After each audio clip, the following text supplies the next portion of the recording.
We haven't had a Fortnite World Cup since 2019, but who would win if there was one in 2022? I asked in as many different places as possible, including the community, the analysts, the players themselves, and I even wrote an entire computer program to decide for me.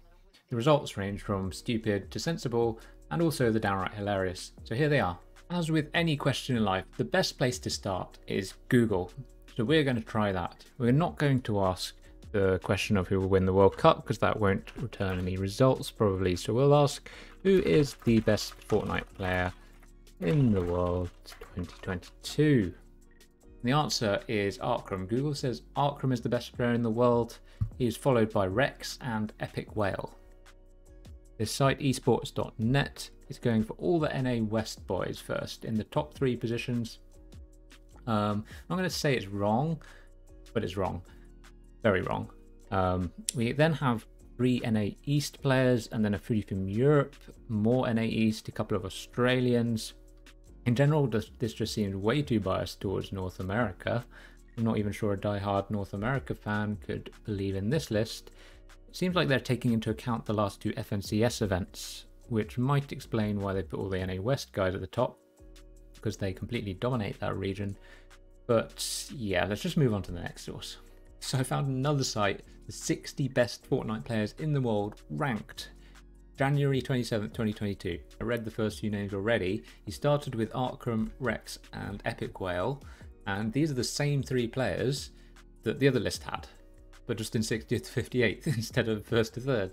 So it's like they've copy pasted or something. But we have Saf and Bizzle here, 2 retired players, 40th, 41st and 40th.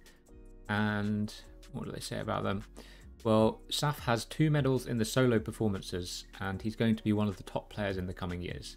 I mean, maybe if he played Fortnite that might be true, but he retired. And Bizzle again in 10th place. So Bizzle is the 40th best player in the world in 2022 and the 10th best player.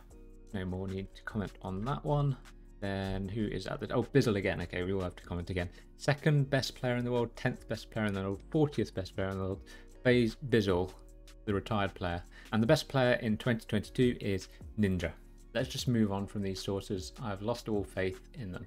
So how about asking the community? The biggest social hub for the community is Twitter, so I asked my followers who they think would win the World Cup if there was one. I got a whole load of replies, and the most popular answer was Malibuca with 59 mentions. In second was 4-time FNCS champion Tayson, followed by defending champion Booga. Now, at least they were doing a lot better than my previous information sources. We also had quite a few mentions of King, who popped off in 2019, and people picked themselves 10 times as well, a little bit biased. Among the players to get a single mention were Mongrel, Mitro, Resub, and Raider464. Nerfus had an interesting take, clearly not trusting that a LAN would eliminate the cheaters, while Flame made a good point that most of the best players don't actually have any LAN experience at all, so it's really wide open. Fortnite community is not always known to have the best takes though, and pretty much every social media platform suffers from this reputation, not least the Fortnite competitive subreddit. I found this gem of a post from before the 2019 World Cup.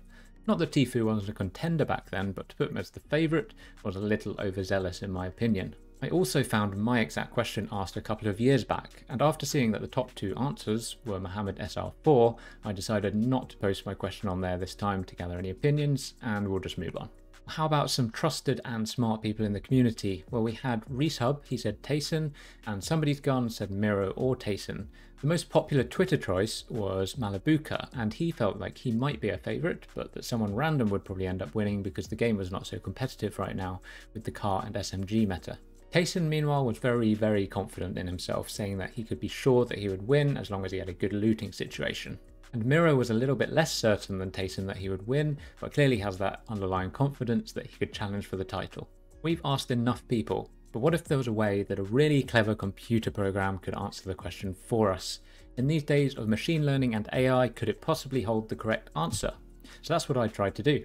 I used all the tournament results to calculate a skill level for every single player and wrote a game simulator where they would fight it out just like a real game until there was 1 player left, with the better players having a higher chance of winning fights and so on.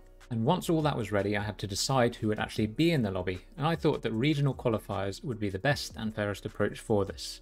Imagine if the final qualifying stage was a regional LAN with 100 of the best in the region playing for their place in the big event. It would be so much hype and such a great build-up.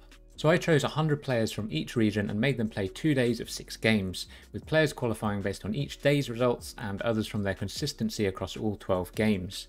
Of course I had to decide how many would qualify from each region, and for that I took the size of the competitive player base and then made small adjustments to make sure the World Cup was a nice worldwide event. This was all streamed on my Twitch, and my chat and I had some fun watching the kill feed because in between all the SMG and striker pump kills there were of course some trees, some pickaxes and some fall damage thrown in there. Well, here were the players that qualified to my World Cup final, with the big shock being that 2019 champion Booga would not be back to defend his title. Now I'm sure that my program doesn't think he's actually a bad player, it's just that in 6 or 12 games of Fortnite, weird things will happen and there will be big shocks. For the final itself, we ran 12 games, and after the first half it was Miro who led the tournament, but it was all very close behind him with double DreamHack champion Teak leading the chasing pack. Going into the last game, it was Degen who led the tournament, but just as I declared that he had pretty much won, Miro took him out. Unfortunately, Miro couldn't pull off the final clutch going down shortly after, and Degen did keep his lead to win the simulation on the back of 2 big wins. We had Canada, Tayson and Brazilian god Frosty rounding out the top 5, and the whole top 10 was packed with some big names including 2019 Duos champion Aqua. But this was just one simulation, designed to be a single, somewhat realistic outcome. What if we asked the computer who was actually the best and who was the most likely to win? To do this, we ran the tournament again, but with 1000 games instead of 12, and here were the results. The computer picked out Tayson as the favourite for the tournament, with his duo Thomas HD in second, followed by Cami, Miro, Jack, Dysiptos and Epic Whale. So there you have it, the computer decided that Tayson was the best player in the world and the most likely to win the Fortnite World Cup 2022. And whether you believe or not that AI can actually answer this question, it's at least come out with a sensible answer. I left the most important source to last, of course, and that's me. I say that Tayson is the favourite to win, but I would like to talk some realism into any predictions here. It would be impossible to know who would actually win. After all, there is so much uncertainty in Fortnite and loads of RNG in the game. Everyone has named who they think is the favourite to win, but personally I think that no player has more than about 10% chance of winning. We haven't seen how half of these players might perform at a LAN, and almost none would have ever played an event of similar prestige. You would have 100 players in the lobby, meaning an average of 1% chance for each player. Clearly some could be considered better than others, but the skill levels are already close and the unusual situation would mix them up and muddle the outcomes even more than every online solo tournament already does. The nerves would be high and everything would feel different. With all these factors and just 6 or 12 games to prove yourself, I really cannot put anybody above 10% chance. But for now, let's just hope that there is a World Cup in the future and we can make all our predictions all over again. Thanks for watching, see you next time.